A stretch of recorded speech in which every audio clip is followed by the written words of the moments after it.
For it is written that on that day, every knee shall bow. In heaven, and on earth, and even under the earth. And that kind of got me thinking about, like, now, what are we all going to be doing on the night before that great last morning's birth? And it puzzled me to the point where I found myself even asking a gentleman at work, because see, he's been like one of the greatest examples of integrity I've ever seen in my life. And potentially he's amongst the most educated. But incidentally, some days, it's like he's the most disrespected and misunderstood individual I've ever seen. And when we speak, he just tells me, JB, you know, some days at work you just have to close your eyes and mentally bow the knee. Okay, so on some Sundays I've been going to a place and listening to a man speak great words of encouragement. And for years he's been filling my soul with loads of spiritual nourishment. But even he's been robbed numerous times at gunpoint and even face to face in his own church by thieves. So even he's no stranger to closing his eyes and bowing his knee. So what I'm saying is, we all know someone who's not ashamed to admit their own humility. The only problem is I already written poems for all the ones that I know. So this one I wrote just for you, you see. Because hopefully most of you have been peeking through the cracks of today's so-called reality, and this was just in.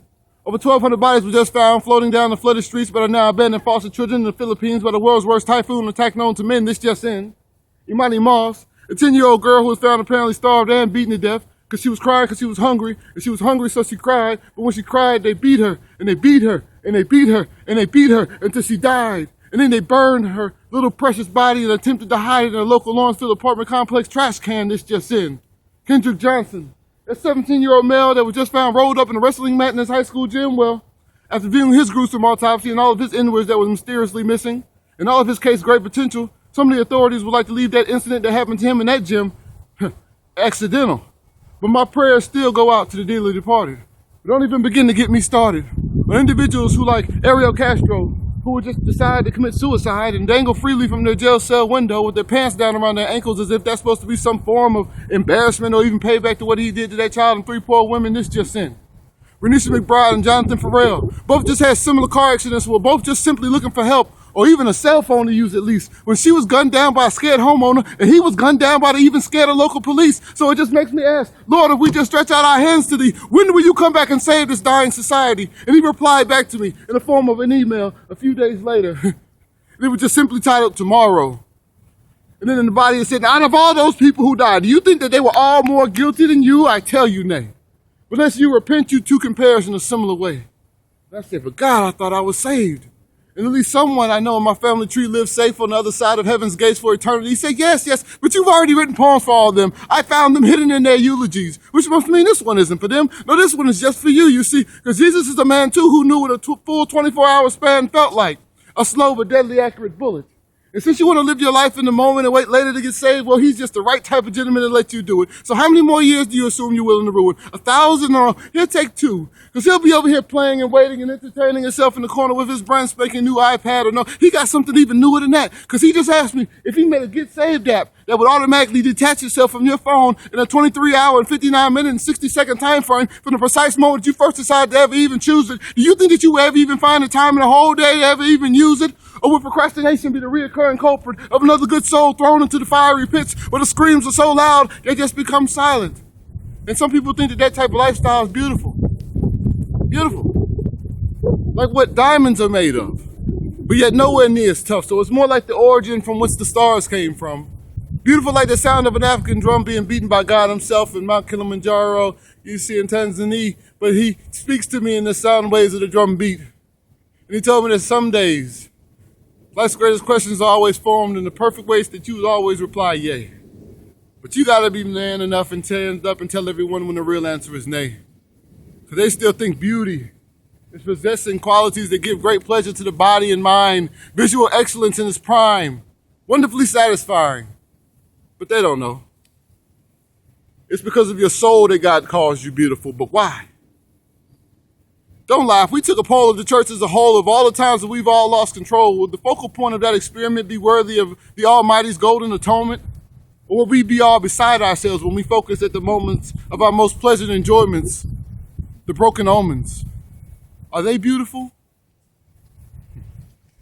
Helen Keller once wrote that the most beautiful things in life can't even be seen nor touched. They can only be felt with the heart. And Nina Simone said, isn't it a pity that I can't even see all the beautiful things that dwell around me because of all these painful tears that live in my eyes? So since the revolution wasn't televised, then I guess Jesus' resurrection won't be posted on your Facebook page neither. Now listen, my daddy told me that when I'm before people that I never disrespect. So please don't be offended by what I'm about to say next. But the truth is, I really couldn't care less if the person beside you understands or even misunderstood any of the words in this poem. One fact still remains strong, and that's have you or have you not been transformed? Because my ministry's sole purpose is not to entertain, but it's just to get a precise head count of the ones of you who still remain lukewarm, and then after this poem, offer you everything that you've ever lacked, even all of your money back. Because the God that is great enough to give you everything in the entire universe is still man enough to give you every red cent that you've ever tied and put it into a little sack and say, here, blood, see if you can live off that, Jack, till I get back tomorrow. But I'm sure that we all know someone, maybe even that person right beside you, maybe they have more than enough time to sit back and relax and think of all the beautiful things in life that might just change their mind in an instant. But oh yeah, that's right. This poem isn't about them now, is it? Now this one's just for you and the old me that would have probably just ended it right there and expected the magic of the message to marinate on your mind, and on your car ride home, maybe you and that person right beside you would say something nice like, you know, that was a pretty good poem that young man just performed. But if neither one of y'all got saved and y'all know that y'all needed to, and the rest of the car ride is completely quiet, then apparently I've said something wrong. Because I failed to slay the giant Philistine elephant that lives in the room. Because I too know people who are currently destined for doom. And I'm tired of them saying things like, well, God knows my heart. Like, as if they have infinite time to lose. And furthermore, it was way too easy the way they took Christ out of the public school. Because how do they expect to teach our kids the most important golden rule if they take out the most important jewel? Only a fool will go along with what the majority do, knowing that in Revelation it teaches us that one day there'll be a great duel when they want to come and take the Christ out of you. But don't worry about it, man. You got time, man. Hey, you'll be fine, man. Keep calling that chat line, man. Yeah. Drink another jug of wine, man. Keep on chasing that dollar sign, man. Keep on trying to live on the cloud nine, man. Yeah, you'll be fine, man. You got time, man. Hey, yeah, snort another line, man. Yeah, keep playing around life's many landmines, man. Yeah, you'll be fine, man. Don't worry about living your life according to God's perfect design, man.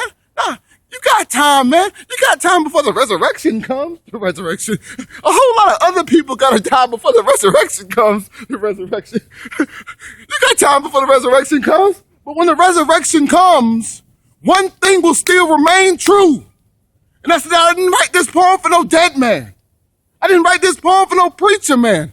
I didn't write this poem for that sleeping man beside you. I wrote this poem for you to wake up. Do something about it.